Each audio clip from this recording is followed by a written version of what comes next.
So a couple of days ago when I gave Aditya the call asking him if he would come help anchor about the supercars at the Geneva Motor Show with us, he said, sure Glenn, he'd be happy to do it.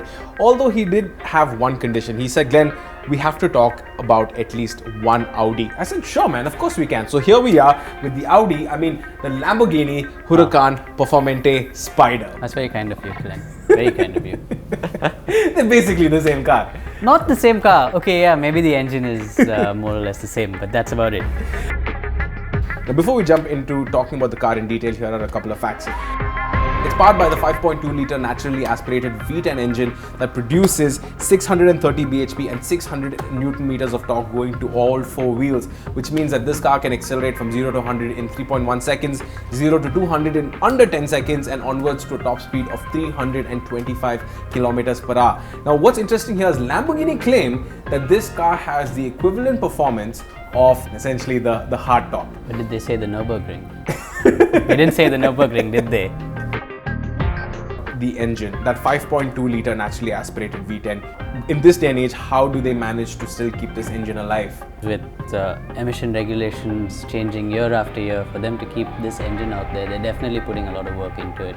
There are very few naturally aspirated engines out there these days that are this big. But there's still a charm to these engines that is just starting to fade away as more and more engines are now getting into the turbocharged era. I'm going to enjoy for as long as it's there because I have the opportunity of racing a car that's got this very same engine.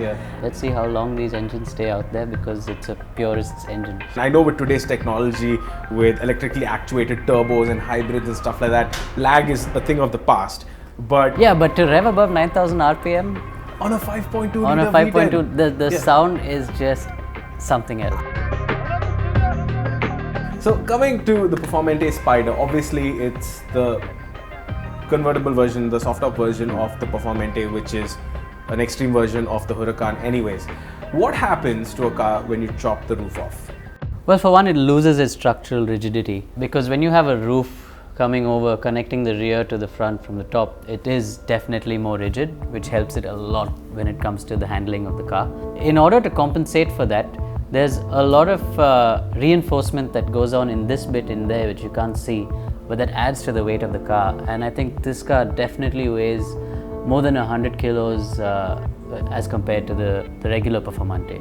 I'm pretty sure that will affect the performance, although the numbers here are pretty good. 0 to 100 in 3.1 seconds is almost as good as the regular Performante, right? And 0 to 200 in 9.3 seconds. But like I said, try putting it around a racetrack. It's definitely going to be a handful. Now when it comes to the styling, Lamborghini say they've taken a couple of cues from the Super Trofeo cars. But what's interesting about this car is this spoiler. Well, it's not fully carbon fiber.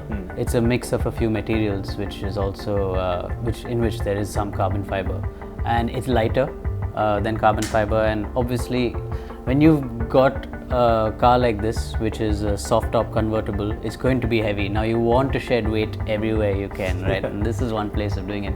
It doesn't really help the aero in any way. It's just the same as it would be with a regular carbon fiber wing.